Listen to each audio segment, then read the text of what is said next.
Hi all, welcome back. இன்றைக்கி நம்ம செய்ய போகிறது பார்த்திங்கன்னா கருவேப்பிலை இட்லி பொடி. நான் இப்போது ஒரு சின்ன சட்டி அடுப்பில் வச்சுருக்கேன். அதில் உளுந்து போட்டுக்கோங்க. அது நல்லா செவந்து வர்றது வர வறுத்து எடுங்க. ஆனால் கரிஞ்சு போயிடக்கூடாது. நல்லா செவந்து வரட்டும். இந்த வந்துருச்சுங்க, செவந்து வந்துருச்சு. அதை இப்போ வேறு ஒரு பாத்திரத்தில் மாற்றிக்குவோம். மாற்றிட்டேன். பின்ன அதே சின்ன சட்டி வச்சுக்கோங்க. அதில் இப்போது ஒரு கப்பு உளுந்து எடுத்திங்கன்னா அதே ஒரு கப்பில் கடலைப்பருப்பு எடுத்துக்கோங்க. அதையும் நல்லா செவந்து வர்ற வரைக்கும் வறுத்து எடுங்க. கரிஞ்சு போயிடக்கூடாது. அதையும் அதே இதில் மாற்றி வச்சுக்கோங்க.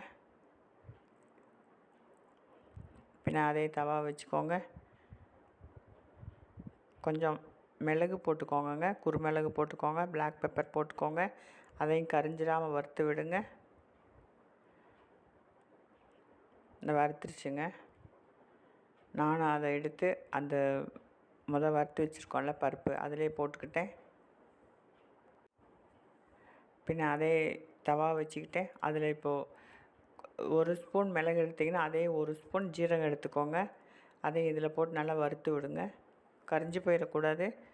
நான் வறுத்து எடுத்துட்டேன். அதையும் அதே பாத்திரத்தில் மாற்றிக்கிட்டேன். அதே தவா வச்சுக்கோங்க. அதில் மிளகாய் வத்தல் போட்டுக்கோங்க. அதிலே கொஞ்சம் ஒரு ஸ்பூன் உப்பு போட்டுக்கோங்க. காரத்துக்கு எவ்வளோ தேவையோ அவ்வளோ மிளகாய் வத்தல் போட்டுக்கோங்க. அதில் உப்பு போட்டுக்கோங்க. அதையும் நல்லா வறுத்து விடுங்க. இந்த வறுத்துட்டேங்க நான், கரிஞ்சு போயிடக்கூடாது. அதையும் அதே பாத்திரத்தில் மாற்றிக்கோங்க.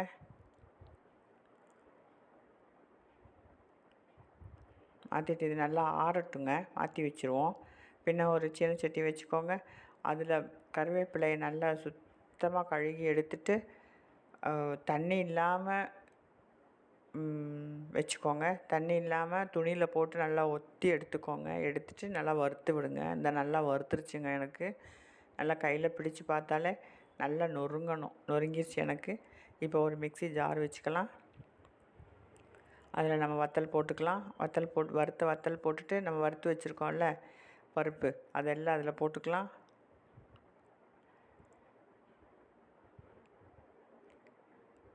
வாங்க போய் நல்லா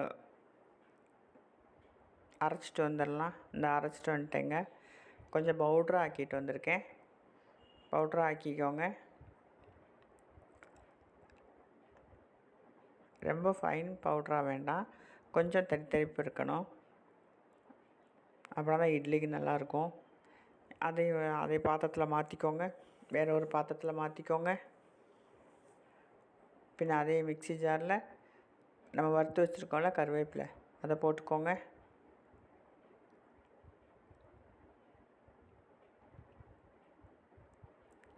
நம்ம முதல்ல உப்பு போட்டிருக்கோங்க, அதனால் கொஞ்சம் உப்பு போட்டால் போதும்.